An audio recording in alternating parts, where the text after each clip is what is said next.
Quick reminder for anybody who's like getting into 40K, I'm just reading the books right now. Space Marines are just stormtroopers. Like, I'm just reading Horus Rising, the first of the Horus Heresy books, and it's literally just about people rationalizing that they live in a fascistic state. Like, it's even the good times right now where it's like they're still on expansion area and shit. But I mean, they're talking about destroying cultures. They're talking about, the fact that people aren't actually thinking, how there's like this rejection of spirituality, but that's ultimately going to probably come back because it's the natural state of man. It's about people rationalizing that they are destroying other cultures, that religion is being destroyed by the state, but is also kind of being upheld in some way. Like how dissent isn't really accepted as a concept in this world. Like it's all just like, oh, fascism is pretty bad and like it's not rational to be part of this system. Especially if you know like the end state where it's like, oh, everything is slowly devolving. No new innovation has happened in the last 1,000 years. The god emperor does not want to be worshipped, but is constantly being worshipped and is in a catatonic state at all times. Like the decay of a fascist state is just being sown in like the first book, and it's pretty obvious. Like it's just gonna get worse and worse immediately. Yo, when I made that TikTok, I wasn't talking about power. I wasn't talking about strength. I wasn't even thinking about like their job title. I was just thinking about like what these guys have to mentally go through. Because at least with Horus Uprising, it's just a story of people rationalizing how they work for the baddies. Like that's all it is being like, oh, this looks real bad to the outside viewer, and them being kind of aware of that, and then just having to rationalize like their piece is a cog in a massive machine that is ultimately bad for themselves and for the rest of the galaxy. But they can't say that it's bad, even though to any outside of a viewer, it obviously is. That is the life of a stormtrooper, ultimately, is rationalizing their behavior inside of an evil machine, that's ultimately destroying the diversity of life on the worlds that they live in. It's cool. And like, you know, that's all I meant by that. That's it. Stormtroopers, Space Marines, same pathology, same rationality of how they hurt other beings that are similar to them or even different than them. I mean, it's cool that they have more powers and all that kind of stuff, but it's still the same of like, we work for a bad organization that's pretty corrupt. It's not great. No, it's just definitely the Empire of Man. The rest of the factions are, I guess, you can consider evil in 40K, but only one group is putting all their worth into a dictator and war and bloodshed against anybody who's outside of them. Like the orcs are definitely evil, but they're just like barbarians at most. I think the Tyranids are just like what, a hive mind. Aren't like the elves like several different factions, and like some of them follow the chaos gods and some don't, some shit like that. Don't quote me on that. But the chapter I just read was about Logan not being able to give a man prayer because, no gods except for God Emperor. At least no gods right now. Like the Empire Man is obviously a fascistic state. Like it's just obvious. Like and every other group is not that. It's evil, except maybe the Tau, I guess. But like they're not fascists. So on the fighter subreddit, I saw this pic. The last one, maybe, but all of these do really describe the fan bases to them to a T. Like Street Fighter right here, it just wants a good fighter. They're just the main fighting game. They want characters from fighting games in their fighting games. Like maybe you could do like a Cyclops or somebody maybe from MVC or like Ruby Heart or something. But I think for the most part, they just want it from other fighting game series. They want to keep it pure. Then you got Guilty Gear Strive over here. You guys are a bunch of nerds. You guys are a bunch of weebs. I get it. Cyberpunk Edge Runners was good too, so like it'll be cool. On the Mortal Kombat side, you guys are a bunch of boomers. Are really Gen Xers. Like all these franchises. I mean, especially Conan the Barbarian and T2. Scarface a little bit less, but still very Gen X. Very remix generation over here. Um, I guess that's why like you don't see many people at like Evo playing Mortal Kombat. Fatal Fury over here. We don't have pure confirmation that Ronaldo is going to be in this game as a playable character. He's going to be involved in some way, but this definitely shows that they are very much caring about the non-English speaking world. Like that is what Fatal Fury, King of Fighters, SNK in general has been focused on, and like it shows, and good for them.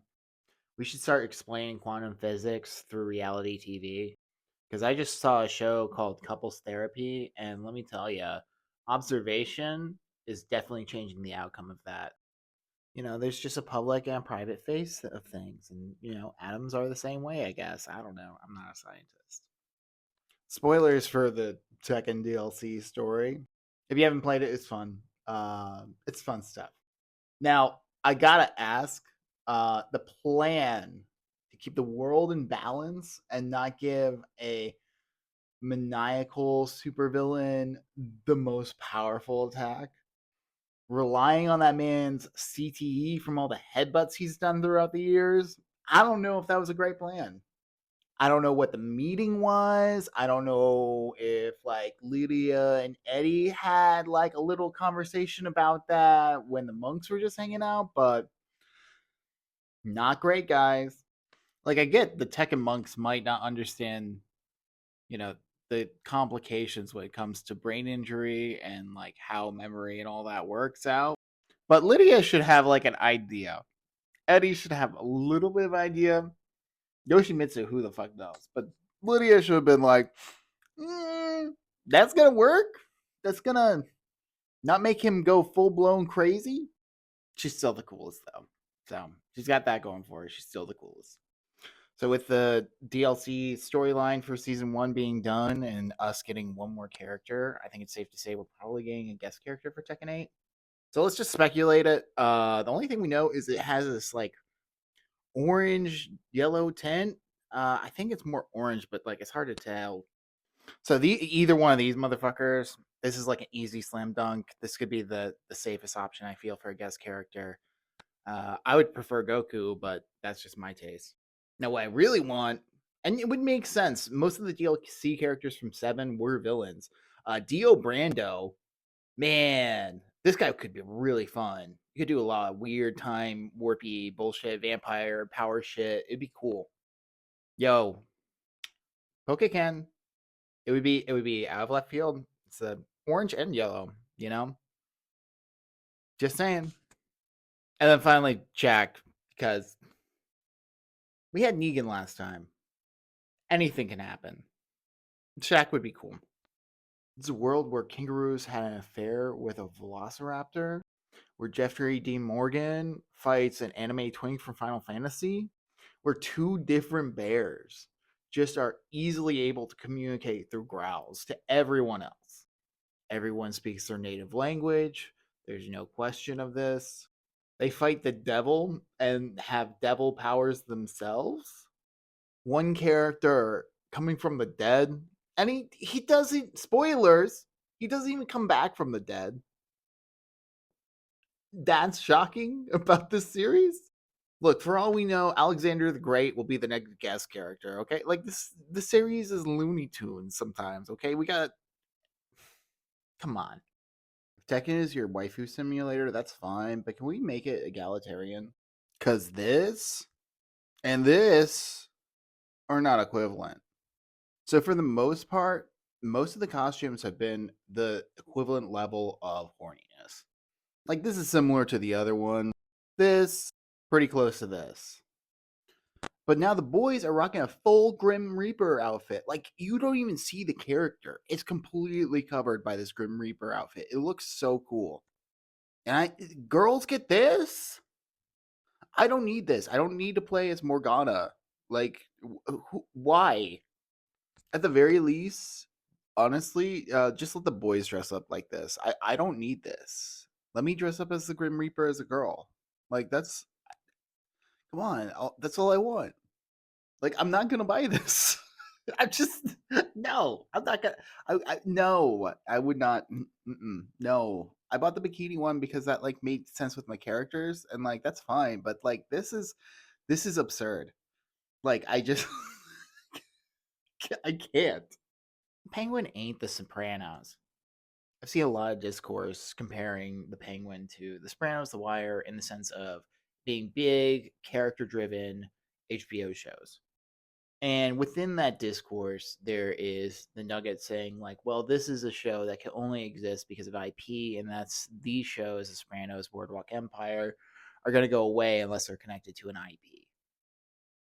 Now, I kind of just reject that on face value because this show starts with Mafia news on Gotham 5 or whatever. This is not a realistic universe. This is obviously pretty fictitious in a lot of ways and a lot more extraordinary than I would say those shows are. And the main conceit, at least in the first episode, I can't speak on the second one, has been the Penguin tries to make himself smaller in front of these larger than life characters. It makes sense from a comic book world to have all these extravagant characters and to focus on like a single character who's trying to make himself the smaller guy, but who's actually trying to get one over on all these guys.